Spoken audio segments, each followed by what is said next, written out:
grand collectionneur. Faut savoir que je dis grand collectionneur parce que j'ai des belles pièces et tout, des pièces à 300, 500 euros. Et quand on est au stade de collectionneur, on n'est pas fabricant. On va pas risquer un couteau à 500 balles à niquer le morphile, à niquer le tranche. Voilà. Donc j'en suis resté à ma position. Alors mais par contre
plus, qui tiennent un tranchant très longtemps.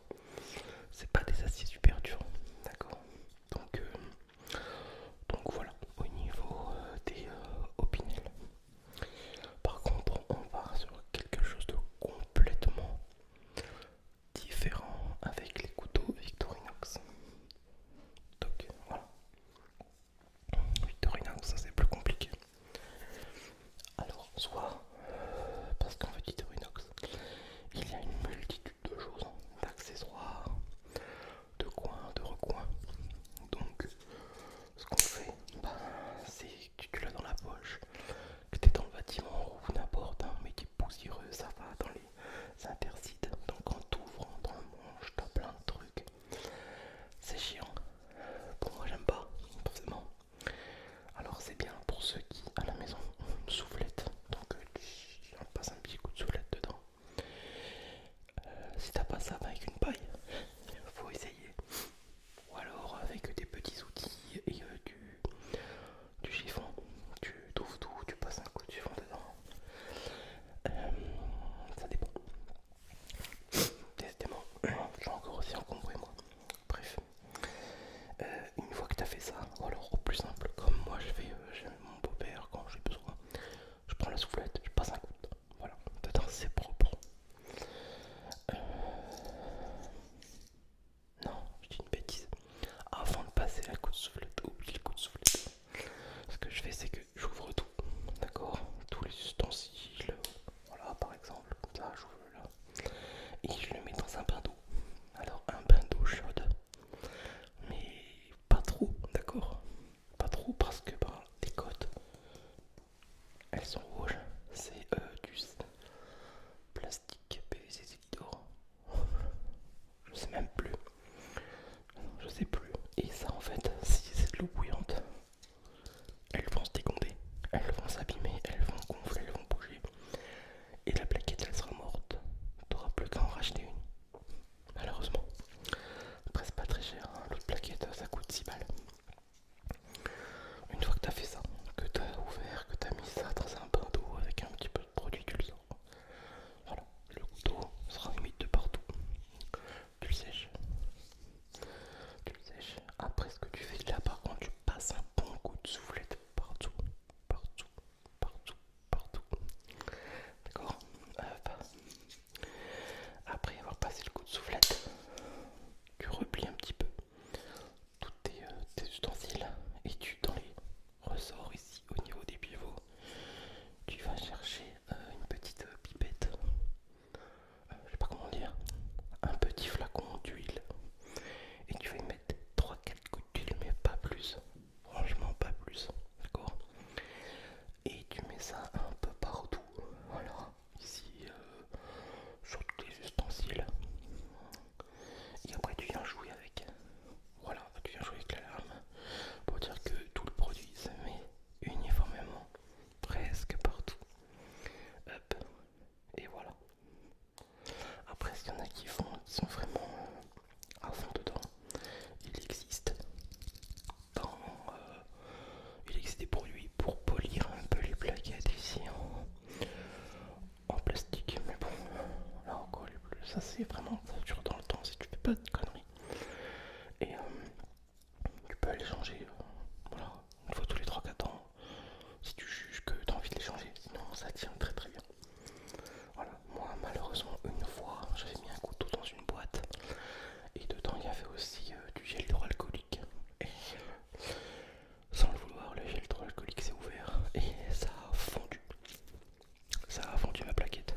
Voilà, donc j'ai dû racheter une paire de plaquettes. Mais sinon, elles sont encore toujours dessus. J'ai des Victorinox, ça fait 10 ans que je les ai. Je m'en sers et les plaquettes sont toujours là, d'accord. Voilà. Après, pareil, au niveau des caractéristiques de l'acier, c'est de l'inox alimentaire, hein, avec des tranchants redoutables, sortie rasoir et du vin. C'est assez impressionnant parce qu'on est vraiment sur des couteaux de qualité, hein. Ça, je crois que vous l'avez bien compris. Et au niveau lame, c'est pareil, hein. Alors sur le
Opinel. Euh, on est sur des assises qui gardent la coupe très longtemps. D'accord, il n'y a pas besoin de les affûter comme des couteaux de boucher tous les 20 minutes quoi. Il y a un moment, c'est bon, ça suffit quoi. Parce qu'avant d'affûter, il faut pas oublier que le couteau perd de la matière. Donc si vous n'avez pas envie de retrouver qu'une aiguille, voilà, ça sert à rien de l'affûter tous les 3 jours. Euh, Après, c'est vrai que c'est plus authentique, on va dire, de prendre soin d'un Opinel. Tu vas graisser la lame, là il n'y a pas besoin. Tu vas prendre soin du manche. Là après tu peux le rayer, c'est pas très grave. La plaquette ça change. Tandis qu'ici, sur un manche en bois, bah le manche tu peux pas le changer quoi. Après c'est pas le même prix. Le couteau, tu le perds ou il est mort, tu t'en rachètes un. Ça coûte 10 euros. Voilà, moi après à tout prendre pour un bon entretien, je préfère ça, c'est plus simple. Je préfère plus un Opinel. Voilà. Bah, c'est tout un petit peu ce que j'avais à dire par rapport au couteau. C'est les deux plus simples, les deux on va dire plus compliqués à, à entretenir. Mais non, c'est les plus simples à entretenir. Mais après, bon, je vais pas parler de couteaux d'artisan, comment on les soigne. En général, on les renvoie, il y a une garantie derrière, d'accord. Donc tu le renvoies, ou alors tu vas, c'est quelqu'un que t'as à côté, t'achètes à côté, tu vas chez lui, il te passe un coup de frotte, il te repasse un petit coup, ça fait partie de la garantie.